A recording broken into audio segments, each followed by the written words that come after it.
breaking, Trey Gowdy moves to destroy Obama's shadow government. Support him? Representative Trey Gowdy is currently working hard for the freedom and security of every single American. Gowdy wants to take down the shadow government, once and for all. During an interview on Fox News, Gowdy had some choice questions for the intelligence community. He wanted to know who's been accessing the private information of citizens, and who has the ability to unmask them. Gowdy pledged not to vote to reauthorize any kind of surveillance program until he gets real, sustainable answers about the shadow government, via real clear politics. It's high time we got some answers as to what's really going on behind the scenes. You have to give Gowdy props for stepping up, and doing what so many others are afraid to do, stand up to Obama's deep state spies. We've known for a while now that they were watching President Trump and his associates. The question remains, where are they lurking now? We have a hunch.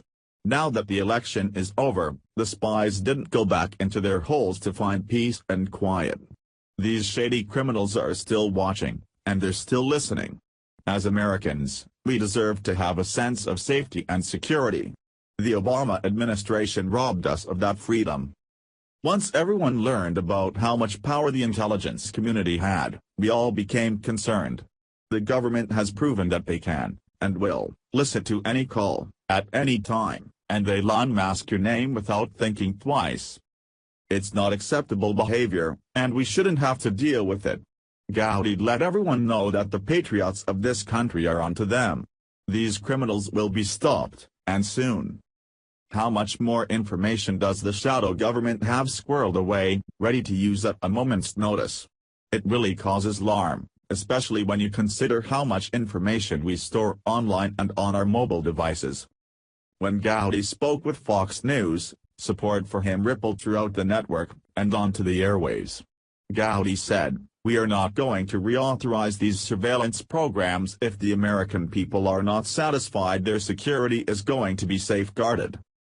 Gowdy went on to say, "I want to know who is making that request, what is the evidentiary basis of that request, and if it's late in your tenure, like the day before you leave office, that should send off alarms and sirens as to why that person did it."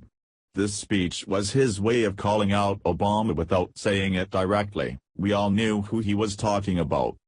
It's about time we have someone stand up for our right to privacy. We have such limited privacy as it stands now. Why should the former administration, and its spies, be able to listen to our conversations? Now we know the intelligence community will be held accountable if this happens again. We can all sleep a little easier.